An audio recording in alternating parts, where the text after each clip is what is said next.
बीड जिल्ह्यामध्ये 12वी परीक्षेचा निकाल 95.70% लागला आहे. महाराष्ट्र राज्य माध्यमिक आणि उच्च माध्यमिक शिक्षण मंडळाचा इयत्ता 12वीचा निकाल आज मंगळवार दिनांक 21 मे रोजी जाहीर झाला आहे. यामध्ये बोर्डाकडून घेण्यात आलेल्या पत्रकार परिषदेतून निकालाची आकडेवारी जाहीर करण्यात आली आहे. यामध्ये छत्रपती संभाजीनगर विभागात बीड जिल्ह्याच्या सर्वाधिक 95.70% निकाल लागला आहे. अशी माहिती शिक्षण विभागाने आज मंगळवारी दुपारी 4 वाजता दिली आहे. बीड जिल्ह्याने 12वीच्या निकालात छत्रपती संभाजीनगर विभागात सर्वप्रथम येण्याची परंपरा यंदाही कायम ठेवली आहे. बीड जिल्ह्यामध्ये वडवणी तालुक्याचा सर्वाधिक निकाल 97.31% इतका लागला आहे. तर बीड जिल्ह्यात 12वीच्या परीक्षेसाठी 40,248 मुलामुलींनी नोंदणी केली होती.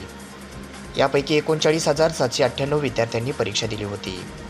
यापैकी 38,090 विद्यार्थी 12वीच्या परीक्षेत उत्तीर्ण झाले आहेत. यामध्ये 22,677 मुले आणि 15,413 मुली उत्तीर्ण झाल्या आहेत. मुलीच्या उत्तीर्णतेची टक्केवारी 96.67% इतकी असून मुलांच्या उत्तीर्णतेचे प्रमाण 95.6% इतके आहे.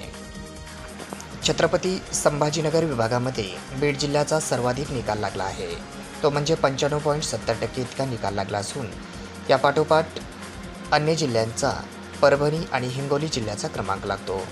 यामध्ये बीड जिल्ह्यामध्ये 95.70% निकाल हा जिल्ह्याचा लागला असून तालुका हा निहाय निकाल म्हणजे वडवणी 97.31%, बीड 96.95%, पाटोदा 95.29%, आष्टी 94.95%, गेवराई 95.84%, माजलगाव 94.48%, अंबाजोगाई 92.58%, केज 96.71%, परळी 95.74%, धारूर 91.58%, शिरूर कासार 95.22% असा तालुका निहाय निकाल लागलेला आहे.